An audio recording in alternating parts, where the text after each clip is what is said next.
Всем привет, дорогие друзья! Рад приветствовать вас у себя на канале. Сегодня немного такой необычный ролик, возможно, совсем будет бестолковый, пока еще не знаю. Перед Пасхой я проводил поиски металлолома на промзоне недалеко от завода. И, как вы помните, я тогда нашел и притащил домой раму от велосипеда. Трактор привез ее на кучу мусора в ковше и скинул прямо передо мной. Притащив домой, я ее тщательно осмотрел, все проушины под крылья, под корзину, дуги, все оказалось цело. Багажник уже на раме стоял. Так, здесь только краска вон послетала. А так рама в целом нормальная. Не было ни колес, ни крыльев. Ну вот, как сейчас передо мной она стоит, в таком состоянии она и была брошенной. Проблема, из-за которой ее пульнули, я выявил. Каретка была разбита в хлам. Она держалась на проволоке. И кто-то так даже ездил на этом транспортном средстве с горем пополам. Проблема заключалась в закисших резьбах, в которых установлена сама каретка. Если же в первую втулку мне удалось выкрутить с помощью болгарки газовым ключом с усилиями, молотком она вообще не выкручивалась, я бился с ней час, не выбивалась, то с болгаркой проблем не возникло. Пропилил по краям осторожно два надпила с усилием, но поддалась, выкрутил одну сторону. Со второй стороной я обосрался, мягко сказано, и запорол всю раму, как мне тогда казалось. Очень стыдно такое рассказывать. Вообще, я кроме как взять в руки тогда болгарку, больше ничего и не придумал. Отпилил кривыми руками тут вот кусок рамы и расфигачил внутри резьбу. Да простят меня все те, кто включил и смотрит это. Реально стыдно. Я уже до этого менял на своем велосипеде каретку, и все было нормально, все отвернулось. Ну, здесь все закисло, приржавело, чесались руки. Моча в голову ударила, самому адекватно не воспринять было то состояние. Ладно, бывает. Суть в том, что я исправил ситуацию. Немного. Я все же не выкинул раму в металлолом, как мне писали. Может, еще что-то получится с ней, повозиться как-нибудь, исправить. Сел возле нее и решил поколдовать. Вдруг что-нибудь да получится. Достать этот огрызок втулки, который вот здесь вот надпиленный, там так и оставался, застрявший, с минимальным повреждением резьбы, чтобы потом хоть как-то можно туда было вкрутить, закрутить новые детали. Резьбу здесь на одном промежутке я жестко слезал в самом начале, выбивая втулку.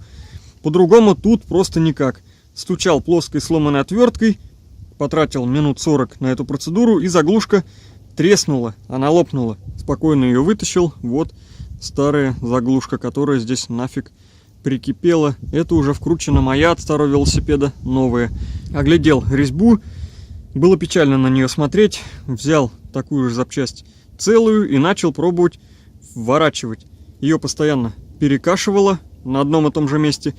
Еще было потрачено очень много времени. И когда мне это уже все надоело, в том же месте, где уходило в перекос, я постучал просто разводным ключом газовым в обратном направлении, чтобы встало все ровно, не было искривления, и оно, мать его, встало на место и начало закручиваться с усилием ключом.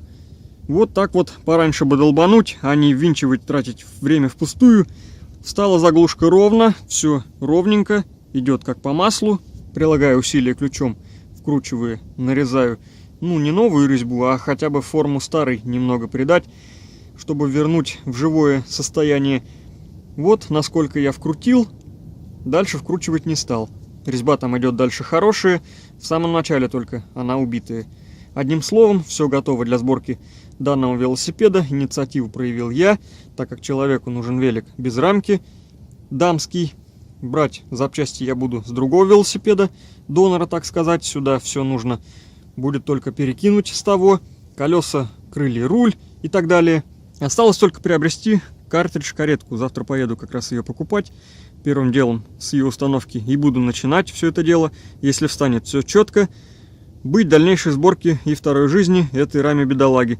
Если не получится, то картридж поставлю потом на тот велик, с которого идут все эти запчасти, когда помрет каретка там родная. Все, друзья, очень много болтовни уже. Увидимся, как куплю, и будем устанавливать. Купил каретку. Сейчас будем устанавливать.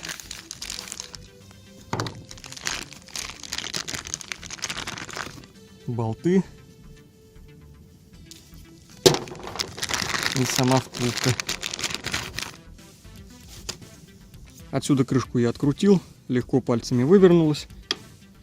Теперь остается только установить сюда новую, вот такую вот.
Втулка легко зашла, поначалу сопротивлялась, где вот это вот идет скошенная резьба, но потом буквально закручивалась от руки.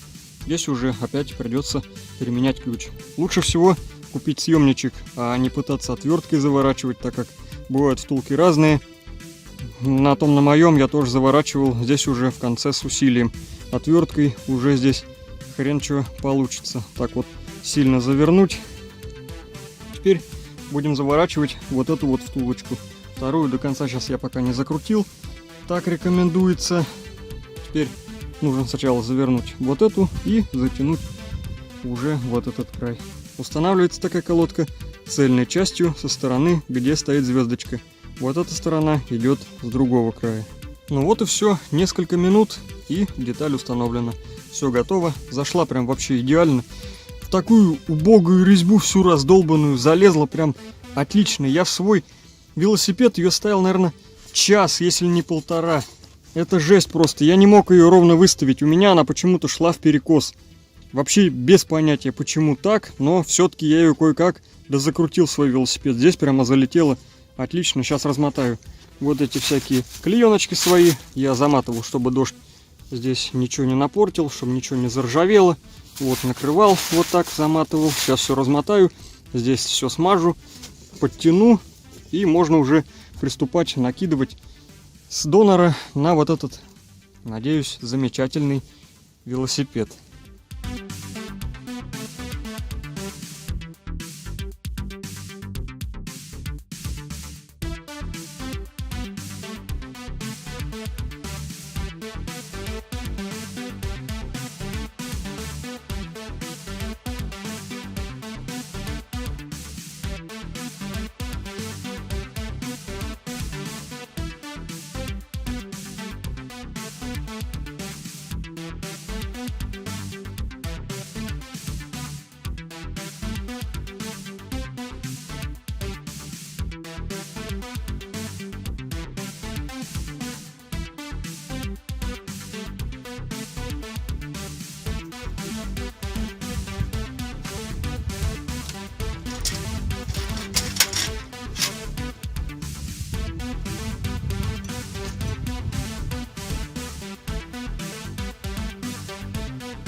Разборка велосипеда закончена, руль конкретно приржавел, хотелось все так красочно записать, но вот этот ржавый руль меня подвел. Запшикал ВДшкой, выбил его, все, вот эта рама отправляется на консервацию, все здесь пропшикал тоже ВДшкой, здесь песок как раз смылся, все, эта рама идет на хранение.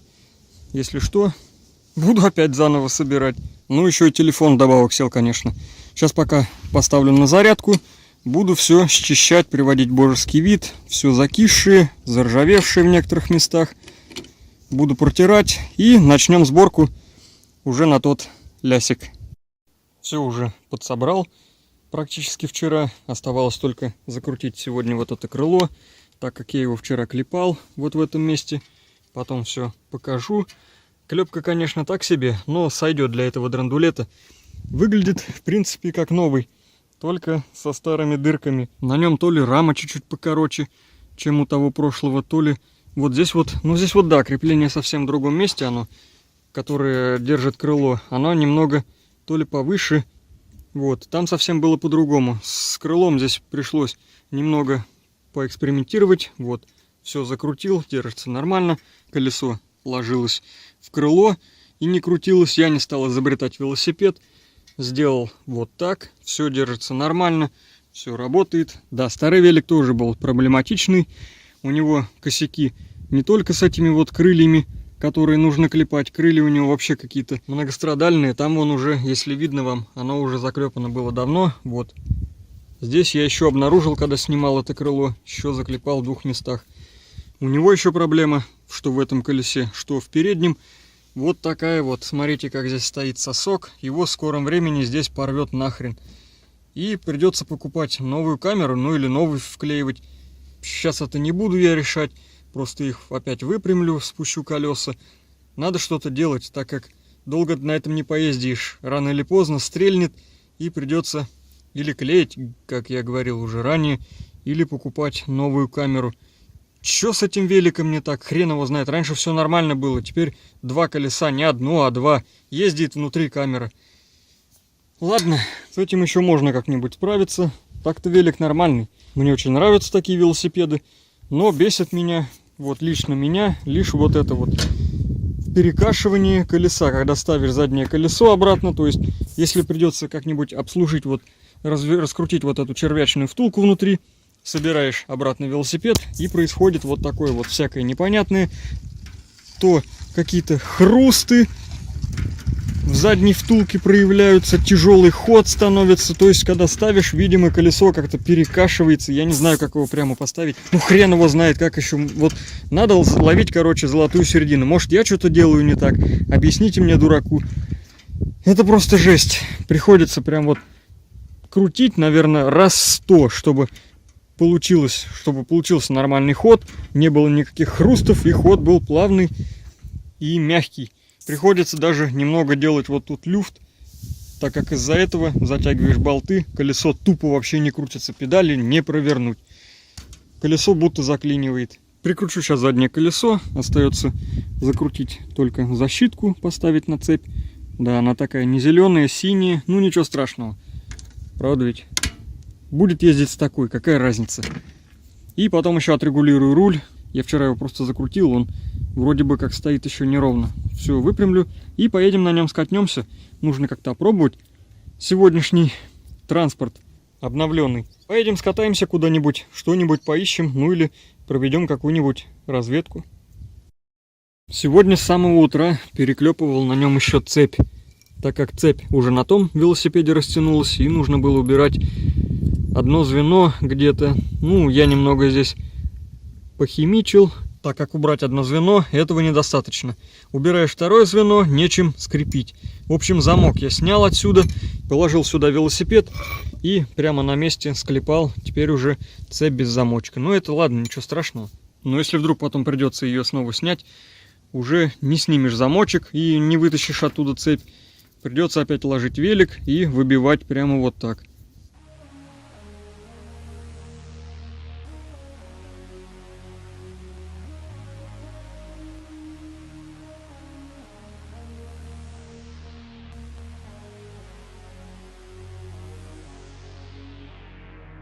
Еще одна несостыковка выявилась. Сюда не подходит вот этот вот щиток защитный на цепь. Вот, и где здесь дырочка, отверстие точнее, а там вон. Вот, не подходит. Ладно, не буду вот эту похабить, не буду дырявить. Оставлю, куплю новую сюда для вот этого. Этот у нас стелс навигатор, а это стелс 300. Возьму новую и не буду париться. Пока и так поездить можно.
Обкатка получилась не самый приятный, а точнее сказать, просто отвратительный.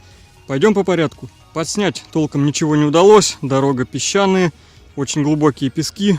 Всю жизнь здесь такая дорога, колеса велосипеда по большей части просто утопают.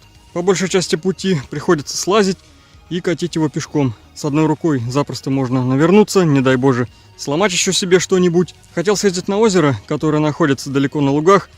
Путь проходит через лес, почти до него добрался, осталось 700 метров. Меня застал дождь, который начался с облака. Я постоял, так пораздумывал, ехать вперед или вернуться. Дождь начал усиливаться, чтобы не промокнуть как мышь. Я все-таки принял решение вернуться назад домой. И слава богу, что повернул обратно. Вот буквально только как я развернул своего железного коня, вышло солнце, и через несколько минут уже было не облако, а жуткая туча. Черная туча за моей спиной, а еще через минут 5 начало темнеть в лесу. Над головой темно-синие облака образовались, и загремел первый гром. Раз загремел, два загремел, поднялся ветер. Вообще потемнело, короче, я стремительно прибавил газу. И перед глазами промелькнула вспышка. То ли где-то за моей спиной сверкнула, то ли где-то на высоте надо мной. Как гром затрещит, короче, как Ну тут вообще начались ралли. Я не хотел оставаться в лесу в грозу, приходилось до этого уже побывать давным-давно. И вот знаете, что случилось? У меня начались на велосипеде прокруты, причем жесткие. Сдвинуться с места не мог. Как я ненавижу эту заднюю втулку, просто слов нет. И гром еще хлесткий, как пальнет. Боже, я был просто счастлив, когда выехал на дорогу в поселок. Только выехал, начал накрапывать дождь, но только зашел домой, все тут же закончилось. Греметь перестало, дождь тоже капать перестал. Ну не закон подлости, а? Все обосрал мне этот гром. Обосрамс получился, а не классные кадры с природы там, озеро поснимать для видоса. Доеду как-нибудь другой раз. Последний раз я там был в 2010 году, перед тем, как начались масштабные пожары. В июне месяце, вроде бы. Сейчас уже не помню, но в то время туда уже ездили в лес, пожарки по дороге встречались. Все заросло, жесть, поменялась местность. Тогда было все по-другому, трава выжженная, солнцем была, наверное, в то время желтая. Я сперва повернул даже не туда, перепутал, потом развернулся. В общем, вернулся оттуда без ног. Так я последний раз рассекал, когда еще в школу ходил. Ну а так, тянет прекрасно, ход легкий, хорошо вообще прет. Прокруты я уже устранил. Колеса я вроде бы вылечил, соски никуда не убегают, уже месяц на нем ездят. Я его сам частенько куда-то беру, до магазина, например. Бортировать я ничего не стал, просто спустил шины, выкрутил ниппели, смочил тряпочку растворителем и намыл корд покрышки снутри. И обод также с внутренней стороны. Прошел все хорошо, вокруг протер растворителем. Также поступил с другим колесом. Далее я развел в воде сахар, чтобы она была очень сладкой, как сироп. Также тряпкой по чистому обезжиренному ободу с покрышкой с внутренней стороны хорошо все протер. И пока ничего не буксует, покрышка не ездит с обода, вроде сработало. Появилось сцепление корда и обода, сироп все склеил. Колеса были накачаны сразу после процедуры с сахаром, чтобы все приклеилось, пока он не засох. Возможно, кому-то, может быть, эта информация будет полезна. У кого такая же проблема с колесами, попробуйте, должно помочь. Поставил щиток, в барахолку кинул скриншот, куплю щиток от такой модели. Мне отписала женщина, что есть такой щиток. Он, конечно, оказался не от этой именно модели, и цвет отличается. Я проверил, крепления на нем совпадали. Я уже закрутить был готов и отвязаться. Но странная какая-то политика у этих стелсов. Размеры-то совпадают, но щиток тупо лег на цепь, что педали было просто не провернуть. Ну как так, я хз. Выгнул его, насколько это было возможно, и сместил одно отверстие, чтобы поднять его над цепью. Вот, немного сюда сдвинул, чтобы он отошел немного туда и не задевал цепочку. Шершни, а вода облюбовали мой лесопед. Идите нахрен отсюда. И это еще не все. Еще с рулем возникли проблемы на вот этой раме. Когда я его только собрал, руль еще неровно стоял. Все здесь закрутилось отлично. Когда же я вновь раскрутил, чтобы выровнять руль, здесь вот стоит такая шайба, должна она стоять. Я ее снял. Здесь короткая вот эта резьба. Я не знаю, блин, какого хрена. Вот Стелс вроде делает рамы, считай, на 1 лат. Ну почему здесь вот столько резьбы? А на моем вот столько. Крути сколько хочешь, сколько влезет. Здесь же у меня просто потом не закрутилась вот эта гайка. Ай, выкинул отсюда нахрен шайбу и закрутил просто вот на вот это крепление для корзины. Ну вот как-то так. Велик и дальше будет кататься в семье. Буду его брать, ломать. Шучу, конечно. Мне он нравится. Даже больше, чем мой. Новый такой же велик стоит 13 тысяч. Вот нахрен он нужен, я думаю, вы со мной вполне согласитесь. Зачем кидать деньги, когда можно собрать из того велосипеда на эту раму, пересобрать вот такой замечательный велик. Здесь немного только из минусов. Это дребезжит крыло, вот это вот кастомное, которое я вот так вот замечательно склепал. Хрустит оно где-то вот здесь. Вот, издает такой звук, когда на кочках где-то едешь. Качество вот таких вот новых велосипедов сейчас просто поражает. Купив сейчас вот такой вот новый велосипед, у него за 2 года крылья будут, как будто их бобер сгрыз. Первый год они покроются все ржавчиной, облетит вот это вот напыление, якобы хромированное. Этим крыльям уже больше 15 лет. Им хоть бы хны. Вот, немного только поржавели в некоторых местах, вот как здесь. Ну а так, ну конечно, вот этот велик, у него крылья что-то какие-то слабые. Мой велосипед куплен на 2 года пораньше, моему велосипеду хоть бы хны. На этом вот уже качество, наверное, было такое себе, так как вот просто развалились крылья. Как они так потрескались, я без понятия. Вот эти вот кошелки сейчас идут, это просто конченая дичь. Здесь проходит вот такая вот армированная, железная вот такая вот проволочка. Она покрашенная, я уже корзину несколько раз красил, просто серебрянкой вот так вот помазал. Вот, все как новое, издалека вообще можно и не придраться. Я ее красил 2 года назад, немного облезла, конечно. Мою-то я не буду показывать, я в ней вожу металл, она уже вся раздолбанная. Днище там он внутри проволокой замотал, пойдет, ездит. Сейчас же такого нет, сейчас корзинки просто одноразовые, у них сразу от какого-нибудь груза провалится дно, и кошелку можно выкидывать. У них нет сейчас вот такого вот армирования, идут они из какого-то то ли пластика, то ли... Короче, дичь полная. Небольшая оговорочка, я могу ошибаться. Возможно, на вот таких велосипедах они также идут, вот с таким армированием. Но, которые отдельно покупаешь корзинки, они идут просто пластмассовые, никакой проволоки здесь нет. Также могу быть уверен, что у него за 2 года сразу разлетится вот эта вот каретка. Мой был примерно куплен в 2007-2008 году. Вот этот вроде бы год 2009. Такой вот сегодня ролик вложек получился. Небольшой отдых от металла. Дали вторую жизнь этому куску чермета, который вывалили в костер. Жалко было тоже его бросать. И справился. Велосипед дальше продолжает радоваться жизни.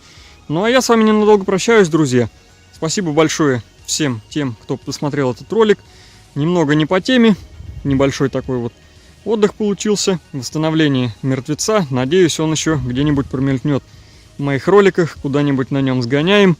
Что-нибудь поищем. Еще раз благодарю всех за просмотр. Пишите комментарии, ставьте оценки. Всем пока, друзья. Увидимся совсем скоро.